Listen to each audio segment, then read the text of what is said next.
નમસ્કાર વિદ્યાર્થી મિત્રો, પરીક્ષા પર્વની ગુરુ ચાવીમાં ઓર્ગેનિકના વિડીયો ચાલુ થયા છે. ગયો લેક્ચર તમે જોયો જ હશે, પ્રક્રિયા આધારિત. થોડો ઘણો બાકી રહી ગયો તો જોઈ લેજો.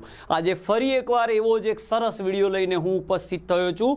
રસાયણ વિજ્ઞાનના ઓર્ગેનિક કેમેસ્ટ્રી વિભાગની એ બધી જ કસોટીઓ એક સાથે તમારી માટે લઈને આવ્યો છું. કાર્બનિક સંયોજનોની કઈ કસોટીમાં શું જવાબ લખવો એની ચર્ચા આપણે કરવાના છીએ. ઓકે, તો સ્ટાર્ટ કરીએ છીએ. પહેલી જ કસોટી છે લ્યુકાસ કસોટી. લ્યુકાસ કસોટી. ઓકે, લ્યુકાસ કસોટી કોણ ઝડપી આપે? કોણ? તો ટર્સરી, સેકન્ડરી, પ્રાઇમરી આલ્કોહોલની પરખ કસોટી છે. આમાં ત યાદ રાખજો. તૃતીયક તરત જ લ્યુકાસ કસોટીમાં તૈલી બિંદુ આપે. ઓકે, દ દ્વિતીયક હોય તો દ્રાવણ 5 મિનિટમાં દુધિયા રંગનું થઈ જાય. ઓકે, પ ઓરડાના તાપમાને જો આ પ્રક્રિયા થાય તો પ્રાથમિક આલ્કોહોલ પ્રક્રિયા કર્યા વગર પડ્યું રહે. એટલે દ્વિતીયક અને તૃતીયક પ્રક્રિયા કરવા ઉદ્દીપક જરૂરી છે ને ગરમી જરૂરી છે. ઓકે, લ્યુકાસ કસોટી આલ્કોહોલની પરખ કસોટી છે. ટ્રીક યાદ રાખી લેજો. આઈએમપી કાર્બોકેટાયન આનો મધ્યસ્થી બને. નેક્સ્ટ કસોટી અસંતૃપ્તતા કસોટી. હેલો આલ્કેન ચેપ્ટરમાં જમણી બાજુના પત્તા ઉપર છે બેટા.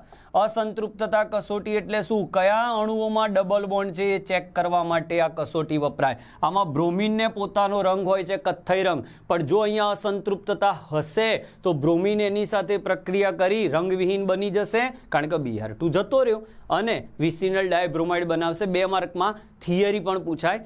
આલ્કિનમાંથી વિસિનલ ડાયહેલાઇડની બનાવટ સમીકરણ લખો. ઓકે, અસંતૃપ્તતા કસોટીમાં કથ્થઈ રંગ દૂર થાય. ત્રીજી કાર્બોનિલ સમૂહની પરખ. ભાઈ હવે કયા અણુમાં કાર્બોનિલ છે એ ચેક કરવા માટે ઘણા બધા પ્રક્રિયકો છે. કાર્બોનિલ એટલે આ થાય, પણ એની બેસ્ટ રિએક્શન છે 2,4 ડાયનાઇટ્રોફિનાઇલ હાઇડ્રેઝિન. આની સાથે એ રંગ આપે. આ ફિનાઇલ, આ હાઇડ્રેઝિન દોર્યો, 2,4 એટલે બીજા અને ચોથા સાથે અહીંયાથી H2 અને અહીંયાથી O કાઢી લેવાનો, અને જો રંગ મળે તો એમાં અણુમાં કાર્બોનિલ સમૂહ છે એ સાબિત થાય. HCN સાથે પ્રક્રિયા કરે તો એ સાબિત થાય. NaHSO3 સાથે પ્રક્રિયા કરે તો એ સાબિત થાય કે તેમાં કાર્બોનિલ છે.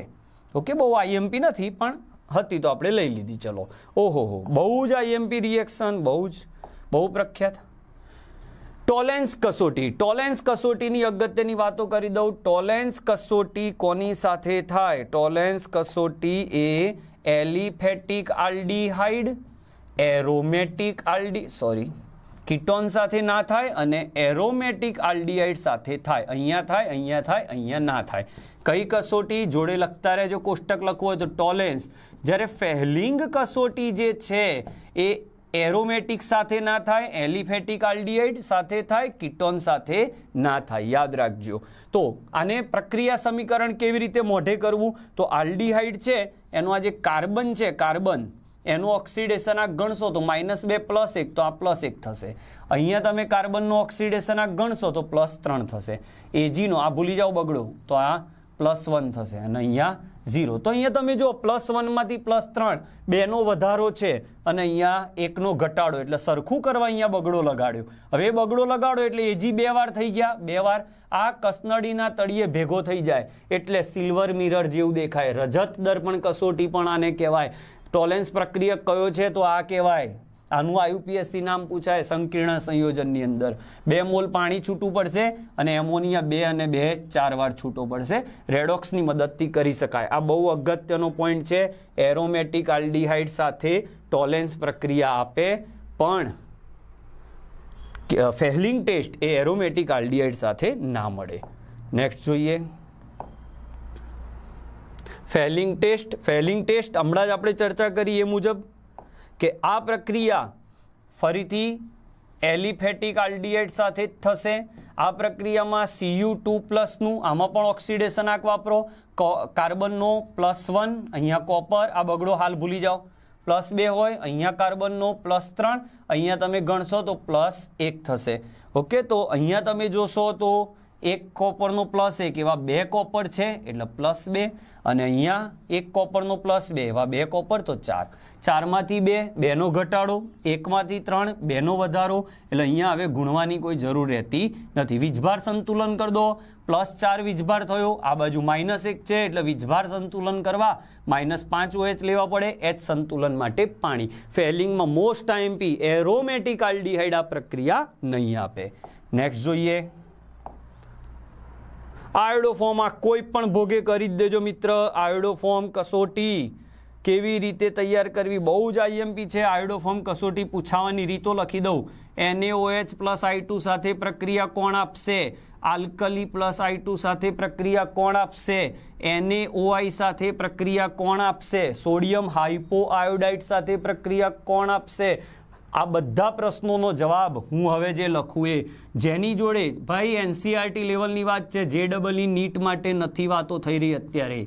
આ રીતના સમૂહ જેમાં હોય અને આલ્ડીહાઇડ અને કીટોન હોય તો એ પ્રક્રિયા આપે બીજા કાર્બન પર હોય તો જ. ખાસ આની નોંધવા લાયક વાત, ડબલ બોન્ડને અસર કર્યા વગર કીટોન સાથે જે મિથાઇલ સમૂહ હશે એને આયોડોફોર્મમાં ફેરવશે અને બાકીના ભાગને, આ જે વધ્યો ભાગ એને શેમાં કન્વર્ટ કરશે? આમાં. તમે જોઈ શકો છો આ જતો રહ્યો આયોડોફોર્મમાં અને વધેલો ભાગ જતો રહ્યો એસિડના ક્ષારમાં. કોણ આપે કોણ ના આપે આવો MCQ આવે તો CH3OH ના આપે. મિથાઇલ છે, મિથાઇલ પછી CHOH જોઈએ નથી. ઇથેનોલ આપે તો જવાબ આવે હા, કારણ કે મિથાઇલ પછીના કાર્બન પર OH છે આપે. ઇથેનાલ આપે, ઇથેનાલ તો હા, CH3 પછી CO છે. કીટોન આપે તો હા, CH3CO CH3, CH3CO CH3 આપે. ઓકે, હવે એમ કે પ્રોપેનાલ આપે તો પ્રોપેનાલ ના આપે, કારણ કે CH3 પછી આલ્ડીહાઇડ નથી, એના પછી છે તો આ ના આપે. આ રીતે ચેક કરવાનું હોય. પેન્ટેન 2ON આપે તો પેન્ટેનમાં બીજા કાર્બન પર કીટોન છે, આપે. પેન્ટેન 3ON આપે તો જવાબ આવે ના આપે. ઓકે, એટલે એક સરસ વાત કરી દઉં તમને મજા આવી જાય એવી. ધારો કે તમને અહીંયા આપી દીધું CH3CHO, HCHO, CH3CO CH3, okay, અને CH3CH2CHO. અને તમને એમ કે ટોલેન્સ કોણ આપશે? તો aliphatic aldehyde, aliphatic aldehyde ketone ના આપે, એલિફેટિક આલ્ડીહાઇડ આપે. ફેહલિંગ કોણ આપશે? એલિફેટિક આપશે, એલિફેટિક આપશે, કીટોન નહીં આપે, એલિફેટિક આપશે. આયોડોફોર્મ કોણ આપે? તો મિથાઇલ પછી CO છે, આપશે. અહીંયા મિથાઇલ જ નથી, નહીં આપે. મિથાઇલ પછી CO છે, આપશે. અહીંયા મિથાઇલ પછી કશું નથી, એના પછી છે એટલે નહીં આપે. જોરદાર MCQ સાહેબ. Ready? Next. Roller coaster lecture થઈ રહ્યા છે બેટા, બહુ જ કામમાં આવશે. કાર્બાઇલ એમાઇન ટેસ્ટ, રીમર ટીમાનનો સગ્ગો ભાઈ, રીમર ટીમાનનો સગ્ગો ભાઈ.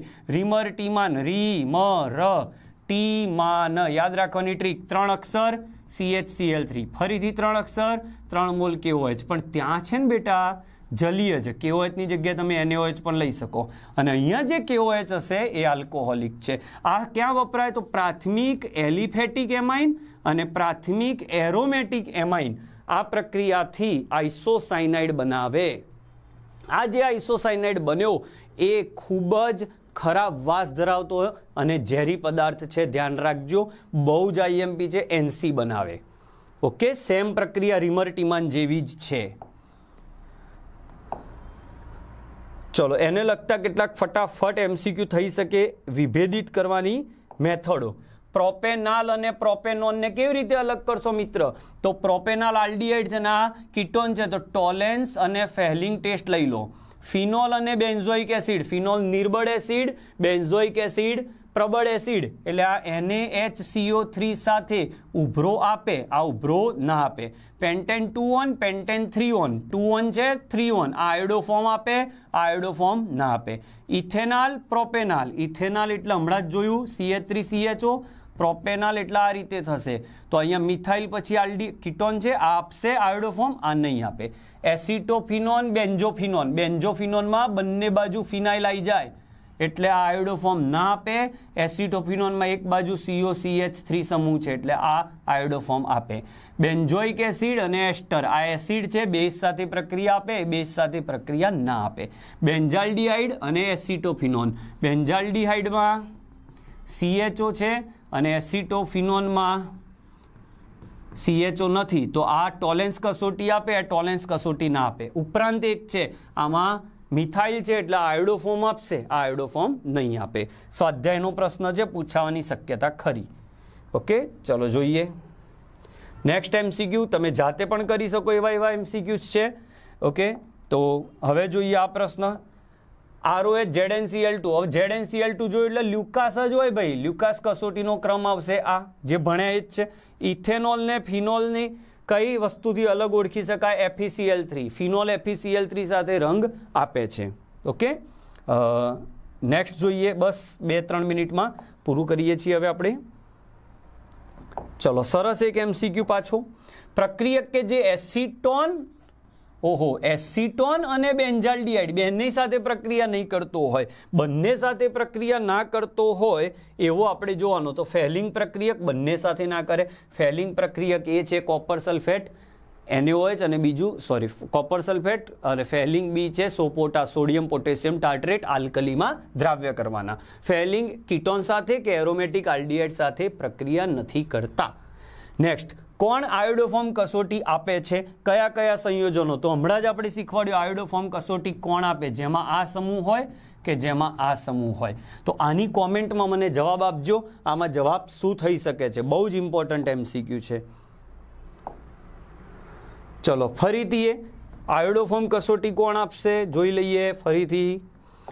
કોણ ફેલિંગ અને આયોડો બંને આપશે? ફેલિંગ આપવા માટે આલ્ડિહાઇડ હોવું જરૂરી છે, આયોડો ફોર્મ આપવા માટે CH3, એટલે આલ્ડિહાઇડ પણ હોય અને CH3 પણ હોય. એવો જવાબ છે તમારો D. નીચેનામાંથી કોણ રજત દર્પણ કસોટી આપશે, એટલે કે ટોલેન્સ કસોટી આપશે? તો ટોલેન્સ કસોટી કોણ આપશે? એલિફેટિક અને એરોમેટિક આલ્ડિહાઇડ. તો આ એલિફેટિક આલ્ડિહાઇડ આપશે, આ કીટોન નહીં આપે, કીટોન નહીં આપે. આ તો આવે નહીં, તો પછી જવાબ. ઓકે, જોઈ લઈએ કોઈ MCQ બાકી હોય તો. ચલો લાસ્ટ એક. ચલો જોઈએ, ફિનોલ અને બેન્ઝોઇક એસિડને કેવી રીતે અલગ કરશો? તો ફરીથી એ તટસ્થ FeCl3 સાથે આ રંગ આપે અને આ રંગ ના આપે. પ્રયોગશાળામાં પ્રાથમિક એમાઇનની કસોટી કઈ? પ્રાથમિક એમાઇન ઓનલી. પ્રાથમિક એમાઇન કીધી એટલે કાર્બાઇલ એમાઇન. એમ કે પ્રાથમિક, દ્વિતીયક અને તૃતીયક એમાઇનને અલગ પાડવા શું કરશો? તો ખાસ જવાબ ધ્યાન રાખજો, હિન્સબર્ગ પ્રક્રિયક આવે, ધ્યાનમાં રાખજો. ઓકે, તો આજે આખા જ ઓર્ગેનિકની બધી જ કસોટીઓ એક જ વિડીયોમાં આપણે લઈ લીધી વિથ MCQ. 2 માર્કમાં કે MCQ આમાંથી આવી શકે છે. એક ગીતાસારનો સરસ શ્લોક જોઈએ. Thank you for watching.